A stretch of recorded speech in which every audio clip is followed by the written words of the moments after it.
Welcome to our deep dive today. Okay. You guys have given us a ton of material on phrasal verbs with make. Yeah.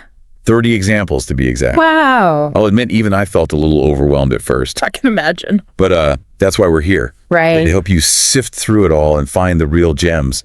By the end of this, you'll not only sound super sharp using these phrasal verbs, but you'll really understand the nuances that make them so powerful. It's true. These little verbs pack a punch. And they're everywhere in English, way beyond just casual slang. Mastering them is a huge step towards sounding truly fluent. All right, I'm ready to unlock this code. Yeah. Let's start with one I'm sure we've all used, maybe even today. Make up. The example here is, she made up an excuse for being late.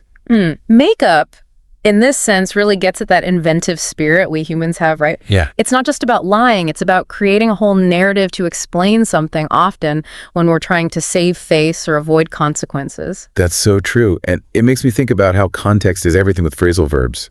Because make up can also mean reconciliation. Right. Like, they fought all week, but finally made up. Two totally different meanings depending on the situation. Exactly. And that's part of what makes them tricky, but also so expressive. It's like each phrasal verb is a mini puzzle with make as the key. Okay. Let's try another puzzle piece. Make out. Ooh. This one has a double meaning that could lead to some very awkward situations. Indeed. Make out can mean to understand something, like, I couldn't make out the writing on that old letter. Okay. But it can also describe, shall we say, a more amorous activity, as in they were making out at the drive-in. Oh my goodness, you're right. That could get confusing. Yeah. Imagine mixing those up in a conversation. I couldn't make out what you were saying. Takes on a whole new meaning. That's why paying attention to the surrounding words, the context, is crucial. But it's also what makes these verbs so fascinating. They reflect the many ways we use language to convey meaning beyond just the literal words. All right, listener, what are your thoughts so far? Have you ever had a make-out mix-up? Good question. Don't be shy. We've all been there. Moving on, we've got make for. Example sentence. He made for the exit as soon as the speech ended. Make for is all about directed movement, and often with a sense of purpose or even urgency. It's not just walking, it's heading straight towards something specific. Like you're saying, it implies there's a reason, a motivation behind that movement. He didn't just stroll out, he made a beeline for the exit. Maybe the speech was that boring. Or perhaps he had a pressing appointment. Make for is flexible that way. It can even be used metaphorically. For example, honesty makes for strong relationships. It's about what contributes to a certain outcome. So it's not just physical movement, it's about factors that lead to something else. Like honesty is a building block for a good relationship. Like that. Okay, next up is a pair. Make off and make off with. I'm already sensing a getaway car theme here. You're on the right track. Make off implies a quick departure, often with a sense of escaping something. Think of it like this. Back in the day, make off was associated with riders quickly departing on horseback, escaping a difficult situation. So the root of the word is literally about getting away. Yeah. And make off with adds the element of taking something along for the ride, right? Like the thieves made off with the jewels. Exactly. They didn't just escape, they escaped with loot in hand. Picture a pirate ship sailing away with stolen treasure. All right. I'm starting to feel like a phrasal verb detective. Next we have make into. The example given is, they made the old factory into a museum. This one feels pretty straightforward. It is, on the surface. But there's something deeper here about transformation, taking something and giving it a whole new purpose. It's not just changing the form, it's changing the meaning, the function of something. I see what you mean. It's not just renovation, it's reinvention. Right. That old factory went from making widgets to making memories. Exactly. And you can apply this beyond physical objects, too. Wow. She made her hobby into a successful business. It's taking something existing and shaping it into something new and valuable. Okay, I'm loving this deeper dive. Let's keep going. What's next on our list of make mysteries? How about one that's all about appearances? Our next phrasal verb is makeover, and the example is, the team made over the entire office in a week. The classic makeover. I can already picture the fresh paint, new furniture, maybe even a trendy kombucha tap. Exactly. Makeover is all about transforming the way something looks, usually for the better. It's not just cleaning up, it's about a more dramatic change to update or improve the appearance. It's like hitting the refresh button on something visually. Yeah. And it can be for spaces, objects, even people think of those makeover shows where they give someone a whole new style. It's about revitalizing and creating a new first impression. And speaking of impressions, listener, have any of these phrasal verbs made a strong impression on you so far? Yes, listener, we'd love to hear your thoughts. Which ones have you used before? Which ones are totally new? Let us know. But don't go anywhere yet. We've got more make power to uncover. Definitely. We'll be right back. Okay. Welcome back to our deep dive into phrasal verbs with make. All right, are you ready for more? I'm ready. Let's do it. Let's talk about a phrasal verb that's all about fixing mistakes. Okay. Our next one is make up for, with the example, he worked extra hours to make up for his mistake. We've all been there, right? Oh, definitely. Trying to smooth things over after a blunder. It reminds me of that recent celebrity apology. Do you think their charitable donation really made up for their offensive comments? That's a great question, and it gets at the heart of what make up for is all about, trying to compensate for something negative, whether it's a mistake, a loss, or even a missed opportunity. But whether it truly balances the scales depends on the situation and how it's perceived. So it's like trying to restore balance, but it's not always a guarantee. Okay. Now, for one, that might raise some eyebrows. Ooh, make out with. The example is, she was caught making out with her boyfriend in the car. Ah, yes, back to the realm of romance. Make out with is very specific. It's about passionate kissing and embracing, usually in a romantic context. And definitely a different meaning than our earlier makeout. You really have to be careful with these multi-meaning verbs. Okay, let's switch gears with make do with. The example is, we don't have much food, but we'll make do with what we have. This one feels very practical. It's all about resourcefulness, making the best of what you have, even if it's not ideal. Think of it like those cooking shows where they have to create a dish with limited ingredients. It's that Iron Chef mentality. We're going to whip up something amazing, even with just a potato and some stale bread. Okay, next we have make of, and the example is, what do you make of his strange behavior? This one feels more about interpretation. It is. Make of is trying to understand something, especially when it's puzzling or ambiguous. It's asking for someone's opinion or insight to help decode something. So it's like saying, help me decipher this weirdness. What's your take on this?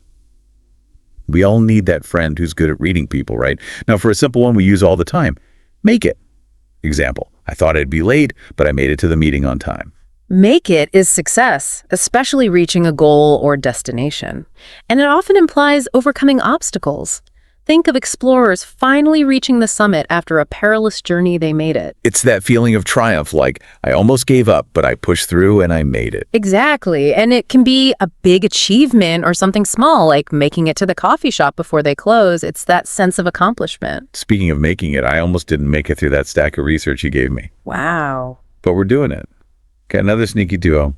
Make away with and make away. Are we back to the getaway car? We are. Both involve leaving quickly, often with a sense of escape.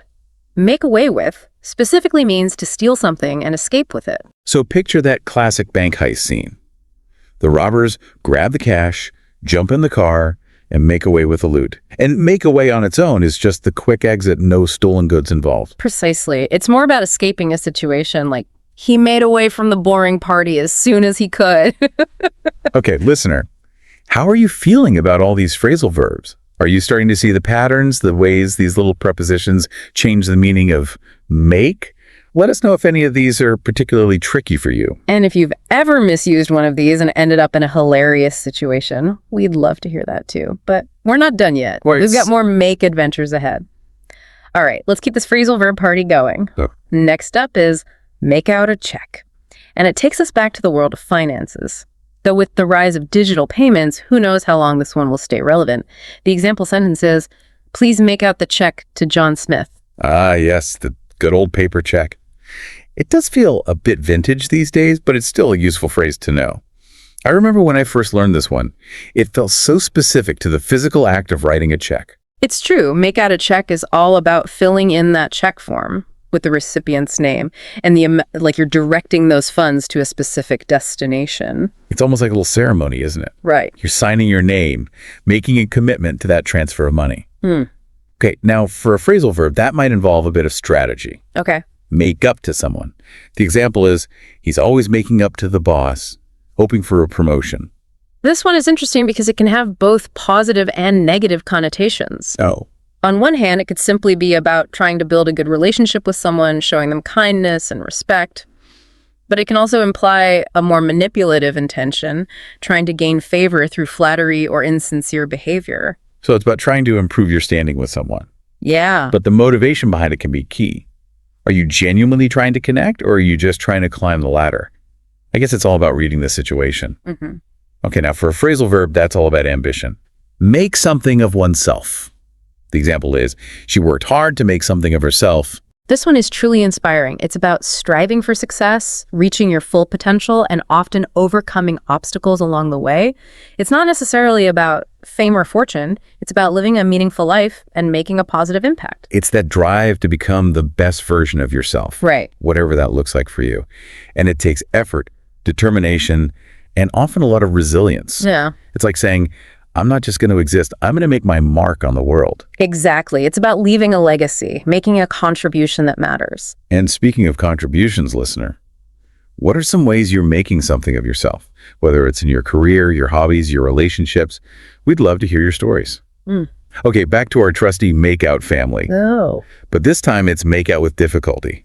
The sentence is, I could just make out the figure in the fog. This one feels a bit spooky. This makeout is about the challenge of perception. When something is hard to see, hear, or understand, it's like trying to piece together a puzzle with missing pieces.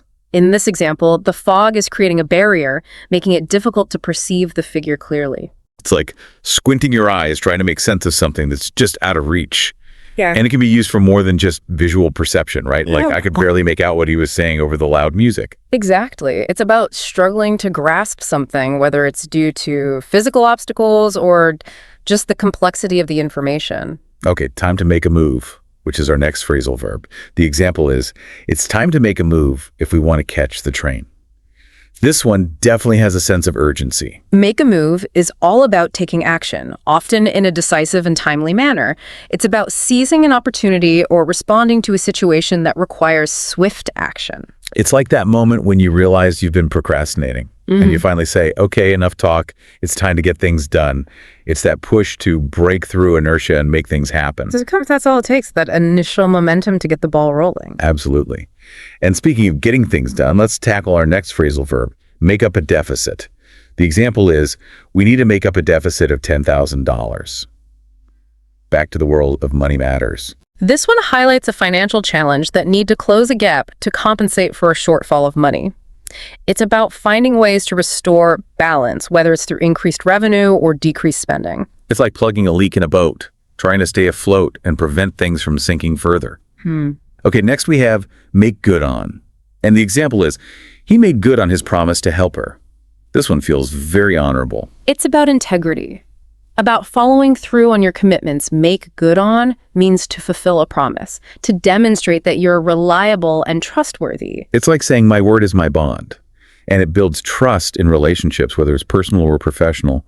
When someone makes good on their promises, you can count on them. Reliability is so valuable, and this phrasal verb really captures that essence of trustworthiness. Okay, we're in the home stretch. Our next phrasal verb is make an impression on.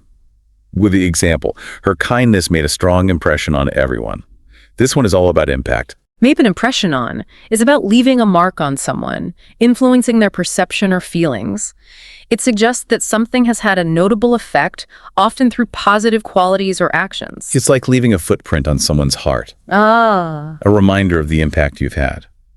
And as the example shows, kindness is a powerful way to make a positive impression.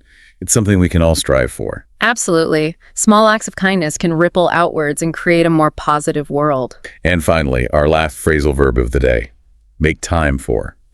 The example is, you need to make time for exercise. Oh, how I need to hear that. This one is all about priorities. It's about recognizing the value of something and consciously choosing to include it in your life, even when you're busy. It's about saying, this matters enough to me that I'm going to carve out space for it no matter what. And exercise, as we all know, is so important for our physical and mental well-being. It's an investment in ourselves, and this phrasal verb reminds us that we have the power to choose how we spend our time and what we prioritize. Well, listener, we've made time for this deep dive into phrasal verbs with make, and I hope you found it valuable. We've covered 30 examples in total. Wow. And hopefully you've discovered some new favorites or gained a deeper appreciation for the ones you already use. I know I have. So, listener, what are your takeaways? Which of these phrasal verbs are you going to start using more? Or maybe you have a funny story about a time you misused one. Let us know. We love hearing from you. But most importantly, keep exploring, keep learning, and keep having fun with the English language, because that's what makes it all worthwhile. Absolutely. Until next time.